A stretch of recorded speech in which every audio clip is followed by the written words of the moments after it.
ini something, this is not new ya. Ini udah pasti teman-teman pernah dengerin sebelumnya. Tapi mungkin pemaparan kita akan mungkin agak sedikit berbeda gitu ya.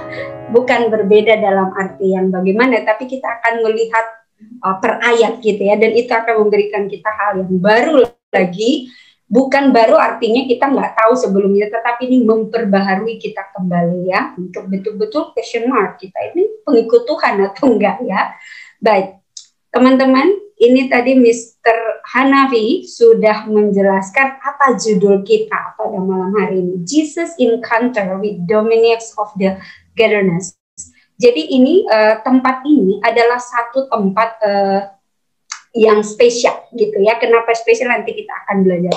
Jadi saya jelasin dulu background cerita ini. Jadi teman-teman minggu lalu kalau teman-teman hadir di sini itu ceritanya Tuhan Yesus bersama murid-muridnya itu ada di perahu. Dan pada waktu itu ada angin ribut di Danau Galilea. Lalu murid-murid Tuhan Yesus itu stres gitu ya. Ini kita sudah mau tenggelam. Terus mereka lihat Tuhan Yesus, aduh ini Tuhan Yesus kok tenang-tenang aja gitu ya. Mereka udah stres gitu. Dan kita tahu ceritanya Tuhan Yesus meredakan angin ribut. Dan setelah kejadian itu, keesok harinya, bayangkan ya teman-teman pernah nggak naik kapal gitu ya. Saya pernah naik kapal dari Jakarta menuju Sumatera karena rumah saya di Siantar gitu ya. Dan itu anginnya hebat sekali. Itu bahkan kapal gede itu terasa sekali gitu ya. Itu ketika kita keluar dari kapal itu ada perasaan pusing dan itu mabuk darat ya, pengen, maaf kata teman, pengen muntah gitu. Dan apalagi ini murid-muridnya mereka baru stres. Lalu begitu mereka mau turun dari kapal, apa yang mereka ketemu? Oke, teman-teman, ini yang mereka ketemukan. Kita buka dari Markus 5, coba teman-teman. Jadi teman-teman hari ini fokuskan Alkitabnya di Markus 5. Kita hanya akan belajar dari Markus 5. Kita akan buka beberapa ayat tapi nggak terlalu banyak. Kita akan fokus sekali di Markus 5. Kita mulai Markus 5 ayat 1 sampai 2. Saya akan cepat ya teman-teman. Lalu sampailah mereka di seberang danau di daerah orang Gerasa, semoga saya tidak salah sebutkan. Gerasa. Jadi mereka ini murid-murid Tuhan Yesus ya. Jadi dari mereka ini mengalami angin badai, stres, mungkin masih mabuk gitu ya, mabuk karena keadaan cuaca yang nggak begitu bagus. Mereka touchdown di seberang danau gitu ya. Lalu mereka berharap teman-teman kalau baru keluar dari sesuatu yang tidak menyenangkan itu maunya begitu kita sampai di satu tempat kita dapat sesuatu yang enak gitu ya, atau sesuatu yang melegakan gitu. Tapi apa yang terjadi? Kita lihat di ayat yang kedua, teman-teman. Baru saja, kita lihat yang kedua ya, baru saja Yesus turun dari perahu, datanglah seorang kerasukan roh jahat dari pekuburan menemui dia. Menemui siapa? Tuhan Yesus. Jadi kebayang ya, ini kalau bisa bilang ini keluar dari mulut singa masuk mulut buaya, atau dari mulut buaya masuk mulut singa ya. Karena mereka baru merasakan angin badai, keluar dari ketemu orang yang kerasukan roh jahat gitu, dan ini tidak menyenangkan. Teman-teman, saya pernah 2 kali ketemu orang yang kerasukan setan dan itu tidak baik ya teman-teman, karena itu kita tidak tahu, unpredictable. Mereka tuh bisa melukai diri mereka atau melukai orang yang mereka ketemu, dan mereka akan berbicara sedemikian rupa sampai dosa-dosa yang mungkin kita udah lupa dia bisa sebutin gitu ya. Jadi ini 2 hal yang tidak menyenangkan, dan inilah yang murid-murid rasakan.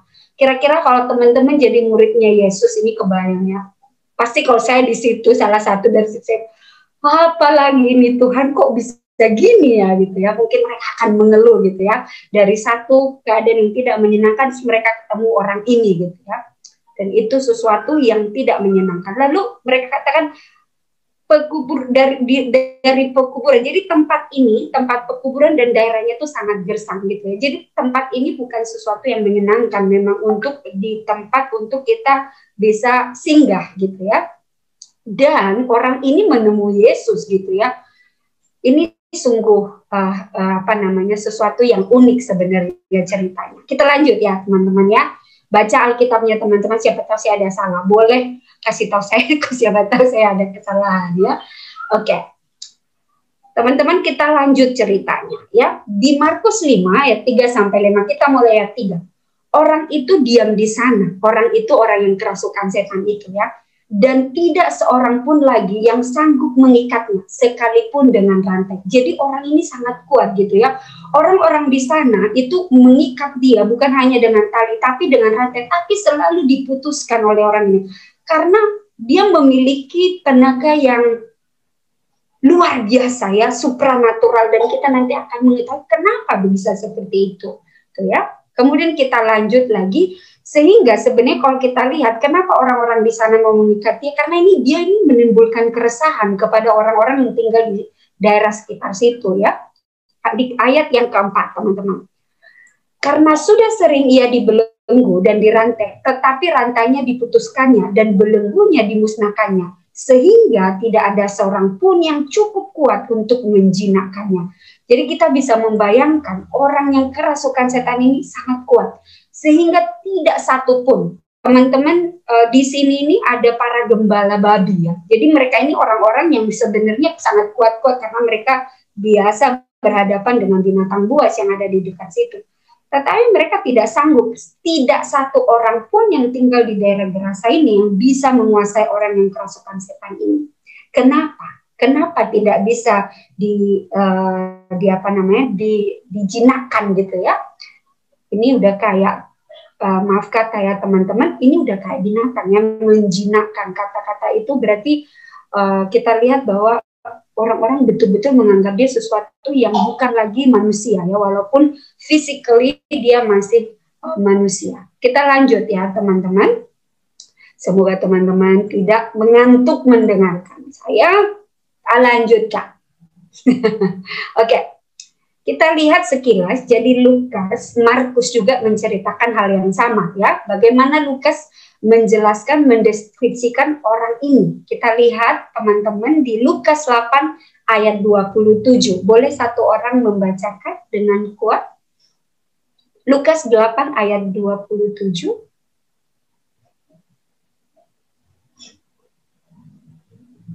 Satu orang, siapa aja? Sis Dita boleh? Silakan Sis. Setelah Yesus naik ke darat, datanglah seorang laki-laki dari kota itu menemui dia. Orang itu dirasuki oleh setan-setan dan sudah lama ia tidak berpakaian dan tidak tinggal dalam rumah, tetapi dalam kuburan.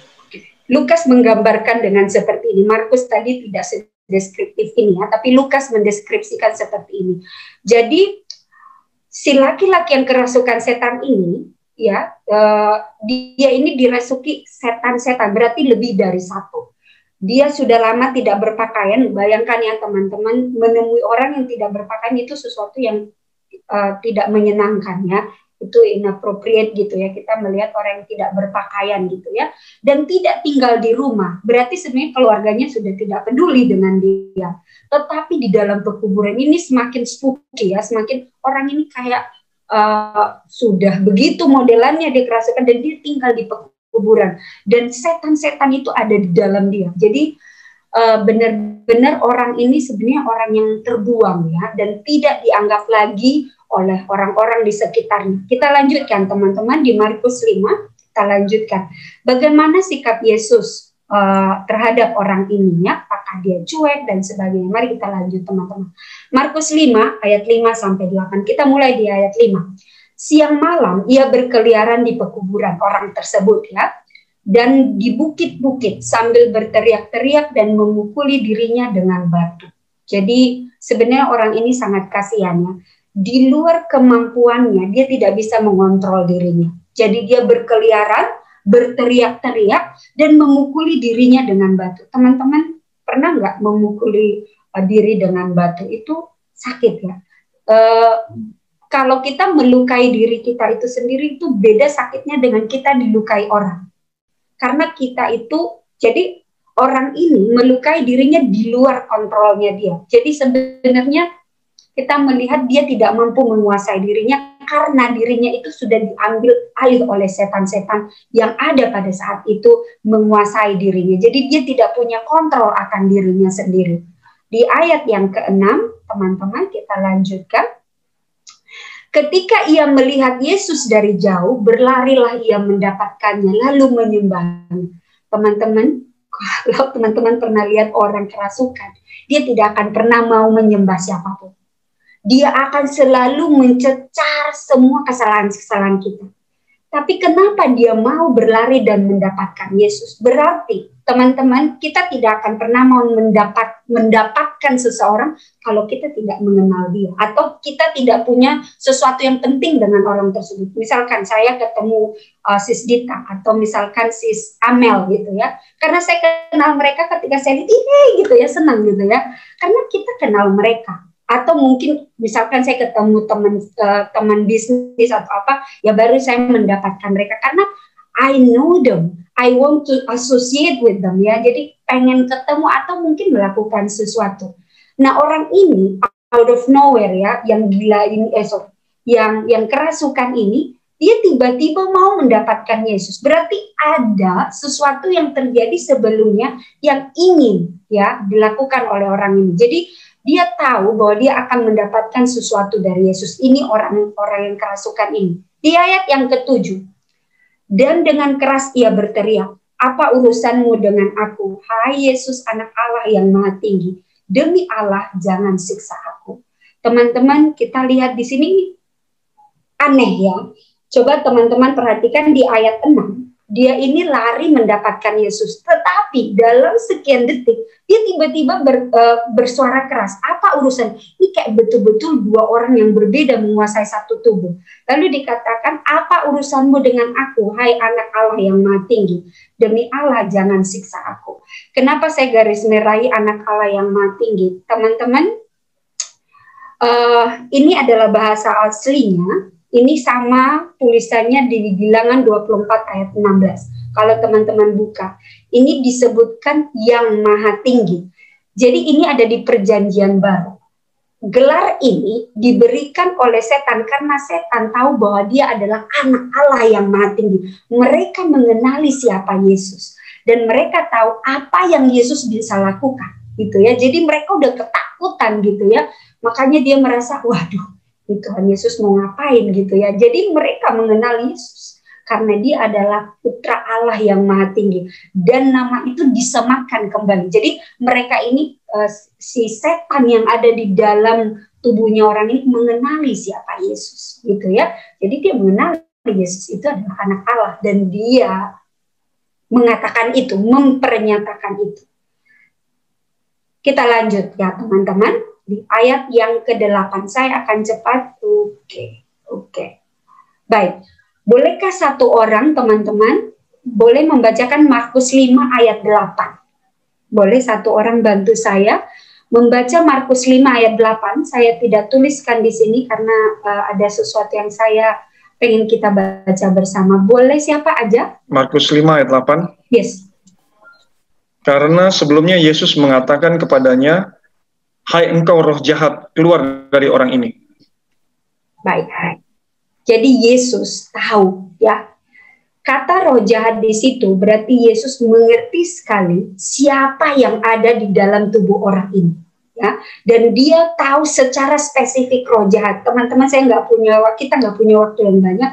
Roh jahat di situ sebenarnya Yesus mengenali siapa yang ada dan menguasai orang tersebut, ya, orang yang sedang kerasukan ini. Oke, saya sambung di ayat yang ke-9, Markus 5 ayat 9. Kemudian ia bertanya kepada orang itu, siapa namamu? Tuhan Yesus ini pelin-pelan ya, Tuhan enggak.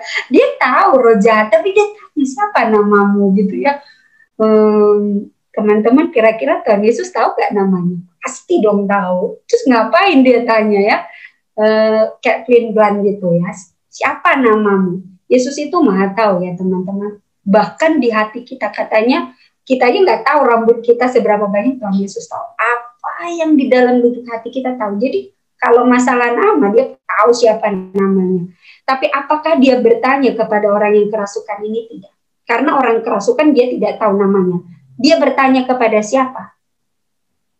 Si setan yang ada di balik orang itu. Siapa namamu? Jawabnya, namaku Legion karena kami banyak. Teman-teman, kenapa dia bertanya namanya? Yang pertama adalah Tuhan Yesus mau memperkatakan bahwa apapun yang ada di dalam orang itu, dia adalah sesuatu yang jahat. Jadi dia mau memperkatakan kepada orang-orang yang pada saat itu menyaksikan, ini loh, ini kalian harus mengerti bahwa siapapun yang merasuki orang ini jahat, gitu ya. Jadi Yesus mau mempernyatakan itu, salah satu tujuannya. Jawabnya, namaku Legion karena kami banyak. Teman-teman, mari kita lihat secara sekilas ya. Jadi saya pergi ke Bible Commentary. Apa sih Legion itu sebenarnya? Apakah itu nama setannya atau tidak? Jadi kalau kita lihat telusuri lebih banyak, teman-teman, ini hanya sekilas saja. Saya tidak akan membahas banyak. Berarti di dalam orang ini ada begitu banyak. Kalau dituliskan di situ ada 6.000 atau 3.000 ya, 3.000 setan di dalam satu orang, dan itu menguasai orang tersebut, mengatur. Kebayang nggak teman-teman betapa tersiksanya orang itu ya? 3.000. Jadi Legion di sini ini kayak satu pasukan besar gitu ya. Itu mereka menguasai badan satu orang itu, makanya tidak ada satu orang pun yang bisa berkuasa untuk mengikat dia atau mengendalikan, karena dia udah dikuasai satu legion ya. Itu berarti berat, dan biasanya legion ini mereka punya satu jenderal yang biasanya dianggap sebagai juru bicara, begitu ya. Jadi mereka ini menguasai orang ini sedemikian rupa sampai dia tidak bisa lagi melakukan apapun. Kita kebayangnya betapa kasihan orang ini. Bayangkan teman-teman, kalau teman-teman punya badan, punya tangan, punya mata, tapi teman-teman nggak bisa ngatur. Misalkan teman-teman mau ngambil gelas nih, tapi teman-teman nggak bisa suruh tangan teman-teman ngambil gelas, malah misalkan lempar gelasnya gitu. Itulah yang dialami oleh orang ini. Sebenarnya kalau kita tahu bahwa orang ini nggak mau sebenarnya dia dalam keadaan itu, tetapi setan, kekuasaan setan yang ada dalam tubuh memaksa dia melakukan sesuatu hal-hal yang tidak mungkin dia lakukan. Jadi teman-teman, kita mengerti ya, setan itu dia erat. Mereka itu erat. Jadi kalau dia tinggal di dalam seseorang atau di dalam satu tempat, biasanya dia nggak tinggal sendirian, tapi dia bertinggal bersama pasukan-pasukannya, ya. Dan mereka mengenali mereka tinggal di mana, gitu ya. Kita lanjut ya teman-teman, kita nggak punya waktu yang cukup banyak. Kita lanjut di ayat yang sabar teman-teman, saya tukar dulu. Oke, kita sambung di Markus 5 ayat 10 sampai 11. Oke. Iya, siapa di sini? Si Legion tadi ya. Ia memohon dengan sangat supaya Yesus jangan mengusir roh-roh itu keluar dari daerah itu. Teman-teman memohon. Teman-teman, kalau kita memohon itu pasti satu orang itu lebih tinggi kuasanya dari kita. Jadi setan ini tahu bahwa itu Yesus dan dia maha kuasa. Yesus mengatakan apapun bisa terjadi. Jadi mereka udah mulai ketakutan. Dengan sangat. Jadi kalau dengan sangat ini berarti betul-betul memohon supaya jangan mengusir roh-roh itu keluar dari daerah itu. Pertanyaannya, kenapa mereka nggak mau keluar dari daerah itu ya? Apa yang sangat spesial dengan daerah ini? Kenapa si setan-setan ini nggak mau keluar dari daerah ini? Ya, kenapa mereka nggak mau cari tempat lain gitu ya? Di ayat 11, adalah di sana di lereng bukit teman-teman ya, saya harus sejumlah besar babi sedang mencari makan. Saya juga penasaran ya, kenapa sih si setan-setan ini gak mau keluar dari daerah itu? Mereka kayaknya pengen banget stay di tempat itu, di daerah Gerasa ini ya. Why gitu ya. Teman-teman, ini ada seorang penulis namanya Grotius ya. Jadi teman-teman boleh googling. Ini saya tidak asal ambil ya. Jadi dia ini memang seorang yang betul-betul kita tahu bebek bobotnya, dan dia adalah penulis yang betul-betul menyelidiki ya. Lalu di dalam satu tulisannya dia berkata seperti ini. Karena di daerah itu ada banyak orang Yahudi yang murtad, yang telah sengaja keluar dari perjanjian Allah dan akibatnya membiarkan iblis berkuasa atas mereka. Sebagian orang menduga bahwa karena roh jahat itu sudah mengetahui tingkah laku orang di sana berdasarkan pengalaman mereka tinggal di tempat itu, sehingga mereka dapat dengan efektif mencobai orang-orang di sana untuk berbuat jahat. Teman-teman, tidak mungkin orang atau apapun itu stay di satu tempat kalau orang-orang tersebut di sana tidak welcome dengan itu. Jadi ketika si setan-setan ini, roh-roh ini senang tinggal di daerah situ, berarti mereka tahu ini ladang saya. Orang-orang di sini welcome sama saya, makanya saya senang tinggal di sini. Jadi setan itu, teman-teman, mereka mempelajari ya apa yang kita lakukan, dan mereka lihat, oh si Sani ini kemauannya begini. Jadi dia nggak tahu pikiran kita, tapi dia belajar dari apa yang kita lakukan. Jadi dia melihat orang-orang ini yang tinggal di daerah ini murtad, ya. Pertanyaannya, di bagian mana mereka murtad? Ya, itu yang menjadi pertanyaannya. Lanjut ya teman-teman. Oke. Saya harus ini sedikit. Oke. Kita lanjut di Markus 5 ayat 12 sampai 13. Lalu roh-roh itu meminta kepadanya, katanya, suruhlah kami pindah ke dalam babi-babi itu, biarkanlah kami memasukinya. Teman-teman, memang kalau diceritain kita tahu bahwa di situ ada babi yang sangat banyak gitu ya, dan ada gembala-gembala. Dan si setan-setan ini meminta Tuhan Yesus untuk memindahkan mereka ke babi-babi itu, ya. Apa yang Tuhan Yesus lakukan? Kita lihat di ayat 13. Oke. Yesus mengabulkan permintaan mereka. Mereka ini ya si legion tadi ya, setan-setan atau roh-roh yang ada di dalam tubuh orang tersebut. Lalu keluarlah roh-roh jahat itu dan memasuki babi-babi itu. Kawanan babi yang kira-kira 2.000 jumlahnya terjun dari tepi jurang ke dalam danau dan mati lemas di dalamnya. Teman-teman, kalau di ayat 13 ini kita lihat Yesus itu sepertinya mengabulkan permintaan mereka ya. Teman-teman, saya itu suka nanya ya, karena mungkin saya guru ya, jadi sesuatu yang ini sering saya question mark. Apa Tuhan Yesus mau ya? Kenapa kayak Tuhan Yesus mau mengikuti apa yang setan mau gitu ya?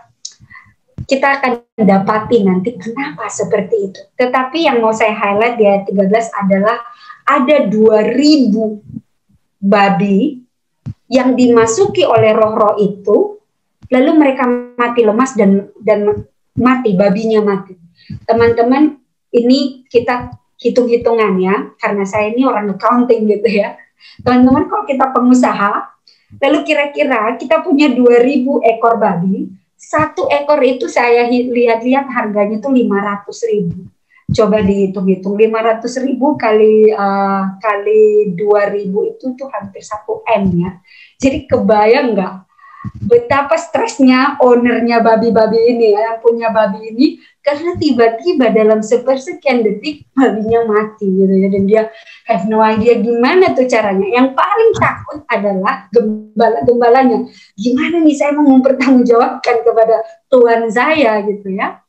Lanjut ya teman-teman, itu saya highlight. Kita lanjut lagi cerita ini. Oke, semoga teman-teman tidak mengantuk mendengar saya.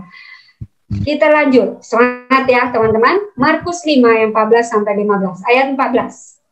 Boleh saya minta tolong Sis Esther, bolehkah bacain? Boleh saya minta tolong? Gak apa-apa ya. Ayat 14 boleh baca Sis? Maka larilah penjaga-penjaga babi itu dan menceritakan hal itu di kota dan di kampung-kampung sekitarnya. Lalu keluarlah orang untuk melihat apa yang terjadi. Thank you, Sis. Yes, betul. Jadi yang paling takut ini penjaga babinya ya. Mereka stres gitu. Tapi di stresnya itu mereka juga ada euforianya ya. Terus mereka pergi gitu cerita ke kota. Lalu keluarlah orang-orang untuk melihat itu. Berarti mereka tahu bahwa si orang tersebut yang kerasukan tadi itu something happen gitu ya. Something big, and then semua orang menuju ke tempat itu. Di ayat 15 ya teman-teman, mereka pengen tahu apa yang terjadi ya. Mereka datang kepada Yesus dan melihat orang yang kerasukan itu duduk, sudah berpakaian dan sudah waras. Orang yang tadinya kerasukan legion itu, maka takutlah mereka. Teman-teman, kebayang ya. Jadi setelah kejadian itu, para gembala babi ini pergi ke kota, mereka menceritakan, lalu orang-orang datang gitu ya. Seharusnya kalau saya jadi orang-orang itu, mungkin saya, wah, terima kasih Tuhan Yesus gitu ya. Orang yang tadi mengganggu dan orang yang kerasukan sekarang udah sembuh dan dia sudah waras dan tenang gitu. Saya mungkin akan berpendapat seperti itu. Tapi orang-orang itu mereka ngapain? Maka takutlah mereka. Pertanyaannya, mereka kenapa takut gitu? Apa yang membuat mereka takut? Instead of mereka happy, senang, mereka malah takut. Kenapa mereka takut? Apakah mereka takut nanti orang ini tiba-tiba kerasukan lagi?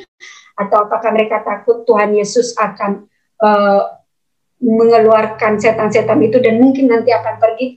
Tidak tahu yang mana mereka takut. Tapi mari kita belajar kenapa orang-orang ini takut. Kita lihat lebih lanjut ya teman-teman. Di ayat yang saya mau bahas sedikit di sini. Kenapa mereka takut? Baik. Kita lihat satu persatu ya. Ini mengapa orang banyak itu takut kepada Yesus. Kita lihat. Ini sedikit ya teman-teman, sedikit background saja. Ini adalah peta, ini adalah daerah Gerasa di sebelah sini. Jadi kalau kita lihat ini daerah Galilea gitu ya. Daerah Galilea ini kalau teman-teman baca lebih lanjut, di sini banyak orang Yahudi tinggal ya. Dan orang Yahudi, kita tahu mereka ini adalah orang-orang yang takut, bukan takut. Mereka ini adalah pemelihara. Mereka ini adalah aktivis yang sangat kuat untuk semua apapun yang diperintahkan oleh Musa. Bahkan mereka sampai menghafal titiknya.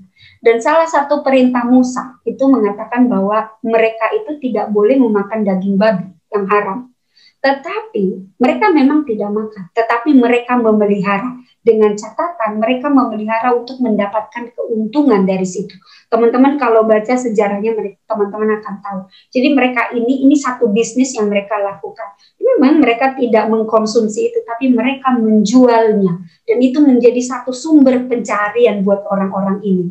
Dan mereka takut teman-teman. Kalau Tuhan Yesus di situ bisa mengeluarkan roh jahat dari orang tersebut dan mengenai babi-babi sekitar 2.000 orang, mungkin babi-babi yang lain atau peliharaan mereka yang lain akan kena juga.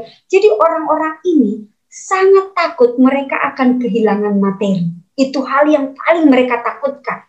Ya, mereka sangat takut. Kenapa? Karena mereka lebih mementingkan sesuatu yang bersifat materi. Ya, kita lihat, kita tahu kejadian ini nanti ketika kita meneruskan ceritanya, mereka mengusir Tuhan Yesus. Udahlah kamu pergi dari tempat ini ya. Kamu pergi, jangan di sini gitu ya. Tetapi teman-teman berbanding terbalik dengan orang yang kerasukan tadi. Coba kita lihat apa yang terjadi dengan orang kerasukan ini. Markus 5 ayat 15. Mereka datang kepada Yesus dan melihat orang kerasukan itu. Dia duduk, sudah berpakaian, sudah waras, dan ya ini orang-orang ini ya. Ini jadi si orang yang tadi kerasukan ini yang dia lakukan. Dia duduk, berpakaian, dan sudah waras. Mari kita lihat perbedaannya. Jadi kalau kita lihat, kita bandingkan ya. Pertama, dia berkeliaran di pekuburan dan di bukit-bukit sambil berteriak-teriak. Setelah dia ketemu Tuhan Yesus, dia duduk.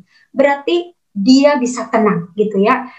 Instead of anxiety ya, dia gelisah, dia bisa duduk dengan tenang. Dari yang telanjang, dia berpakaian. Kita tidak tahu siapa yang kasih pakaian ya, tapi intinya dia berpakaian gitu ya. Dari yang tidak waras, dia menjadi waras. Teman-teman, dalam sekejap mata, ketika dia encounter Tuhan Yesus, orang ini yang mungkin puluhan tahun kita tidak tahu, orang ini yang tidak bisa ditenangkan oleh orang-orang di sekitar situ, Tuhan Yesus dalam hitungan, kita tidak tahu berapa jam, tetapi pasti dalam satuan hari ya. Karena kalau kita lihat di Markus itu immediately ya, jadi mungkin dalam hitungan jam kalau kita melihat. Itu Tuhan Yesus, ketika Tuhan Yesus bertemu dengan orang ini, dia bisa membuat orang ini yang kerasukan ini tenang, berpakaian, dan waras. Jadi kalau kita lihat teman-teman, bertemu dengan Tuhan Yesus, itu mengubahkan hidup orang ini. Ya, jadi itu satu momen ya. Teman-teman, dia bertemu banyak orang. Tetapi ketika dia bertemu Tuhan Yesus, Putra Allah yang Maha Tinggi, hidupnya berubah. Ya, when we encounter Jesus, kita menjadi orang yang berbeda. Kenapa? Karena hanya Tuhan Yesus yang bisa mengubahkan kita. Orang nggak pernah bisa mengubahkan kita. Jadi teman-teman jangan pernah bergantung sama orang ya. Even yang bawa firman Tuhan, even pendeta, tapi bergantung sama Tuhan. Kadang kita melihat orang itu baik-baik saja ya. Mungkin pendeta kita baik-baik saja. Tetapi mereka juga pergumulan sendiri. Mereka manusia ya. Jadi ketika kita menumpukan harapan kita kepada manusia, kemungkinan besar kita bisa kecewa. Tapi when we put our trust in God, itu kita tahu kita tidak akan pernah kecewa, ya, karena Dia akan selalu menopang kita dan renew us like every day, ya. Jadi ini sesuatu yang menurut saya aha moment, ya. Secara pribadi saya, ya Tuhan, ya.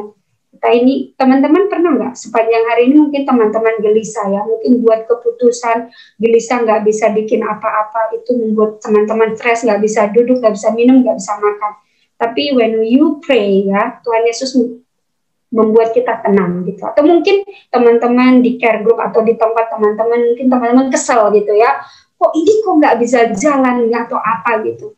Tapi when you come to Jesus, itu kita calm, ya. Dan telanjang, ini kalau kita baca firman Tuhan, berarti pakailah baju zirah kebenaran. Ketika kita, teman-teman, ketika kita put our trust in God dan di dalam firman-Nya, kebenaran itu akan menolong kita, ya, membuat kita menjadi waras. Teman-teman pernah nggak? Sebenarnya kita kalau kelihatan kita fine-fine saja, tapi sebenarnya kita sering nggak waras. Saya sering begitu, teman-teman, karena saking stresnya gitu, ya. We facing so many things. Kadang-kadang kita nggak waras gitu, ya. Tetapi ketika kita tahu siapa kita bergantung, kita tahu bahwa kewarasan kita itu sebenarnya hanya bergantung kepada Yesus, ya. Ini satu hal yang betul-betul aha moment buat saya. Oke, lanjut teman-teman. Oke, 16 dan 17. Boleh satu orang membacakan supaya saya berhenti ngomong. Saya kebanyakan ngomongnya. Satu orang. Boleh Sis Amel, boleh bacakan ayat 16. Markus 5:16. Orang-orang yang telah melihat sendiri hal itu menceritakan kepada mereka tentang apa yang telah terjadi atas orang yang kerasukan setan itu dan tentang babi-babi itu. Ayat 17, Sis. Lalu mereka mendesak Yesus supaya ia meninggalkan daerah mereka. Teman-teman, ini satu yang ironi, ya. Mereka ini orang-orang Yahudi yang tahu tentang kebenaran firman Tuhan. Tetapi instead mereka mau mendengarkan firman Tuhan dan melihat mujizat itu, harusnya mereka bersuka cita, tapi mereka malah mendesak dan mengusir Tuhan Yesus untuk meninggalkan daerah mereka. Kenapa? Mereka dibutakan sesuatu yang bersifat materi. Mereka lebih membutuhkan sesuatu yang mereka bisa lihat, hartanya mereka, daripada mukjizat keselamatan satu orang itu. Dua orang, ya. Kalau kita baca di berbagai Markus, Lukas, kita tahu ini lebih dari satu orang, ada dua, ya. Kalau kita baca lebih gali lagi gitu, ya.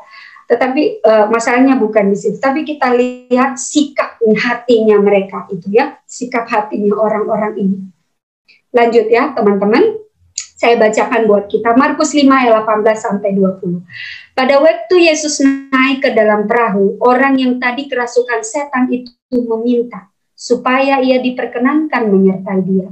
Yesus tidak memperkenankannya, tetapi ia berkata kepada orang itu, pulanglah ke rumahmu, kepada orang-orang sekampungmu, dan beritahukanlah kepada mereka segala sesuatu yang telah diperbuat oleh Tuhan atasmu, dan bagaimana ia telah mengasihani engkau. Orang itu pun pergilah dan memulai memberitakan di daerah Dekapolis segala apa yang telah diperbuat Yesus atas dirinya, dan mereka semua menjadi heran.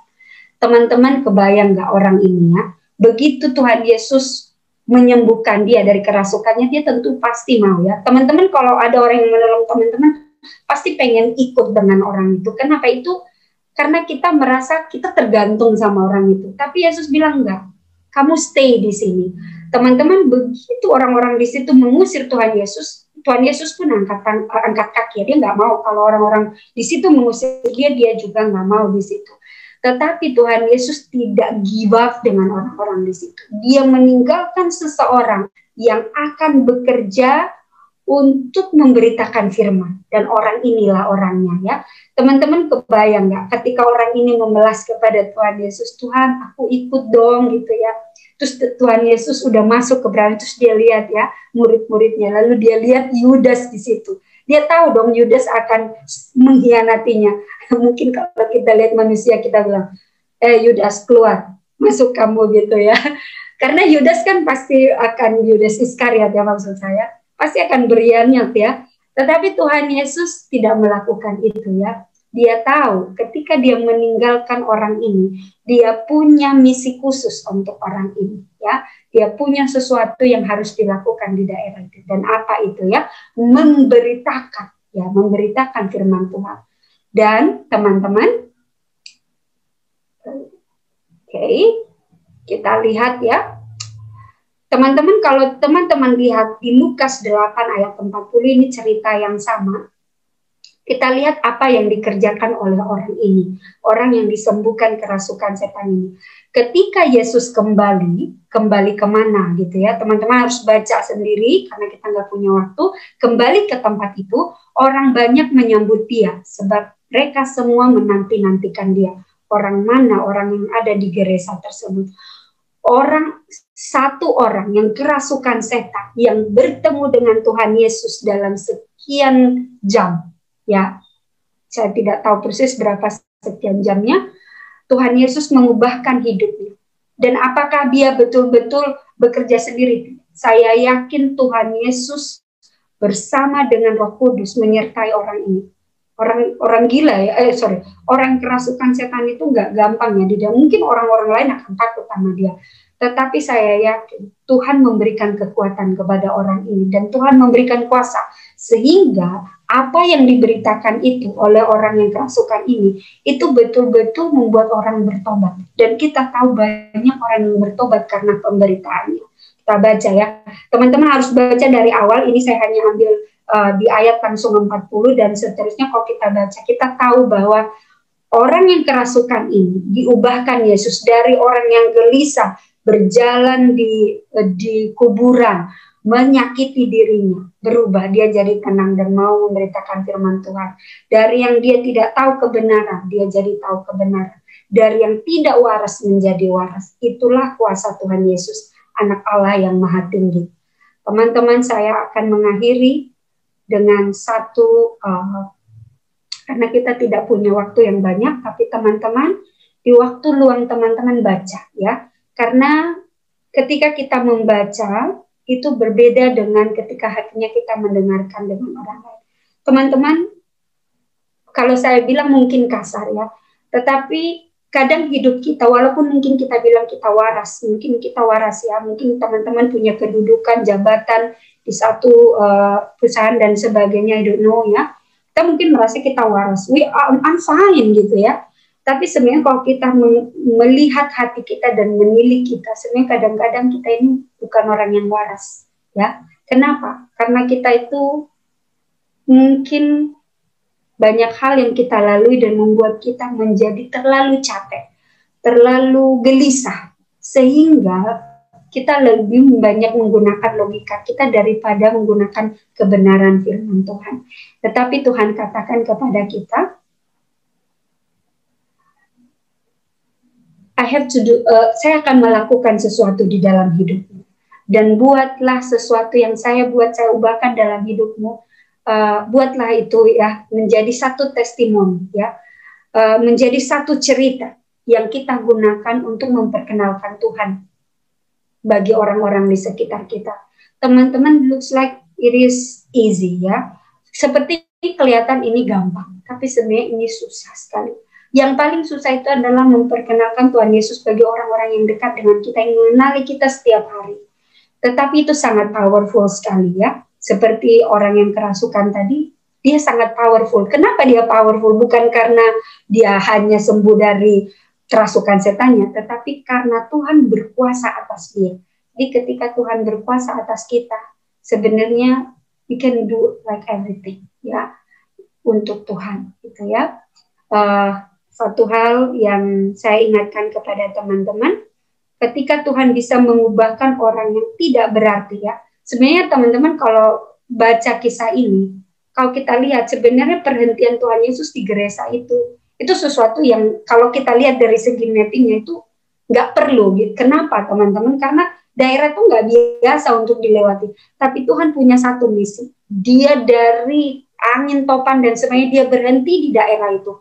Walaupun orang-orang nggak mendengar dia tetap berhenti karena dia punya misi.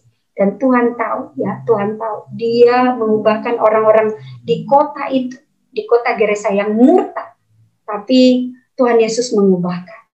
Teman-teman, kalau Tuhan Yesus bisa mengubahkan orang-orang yang seperti ini, pasti kita juga bisa diubahkan.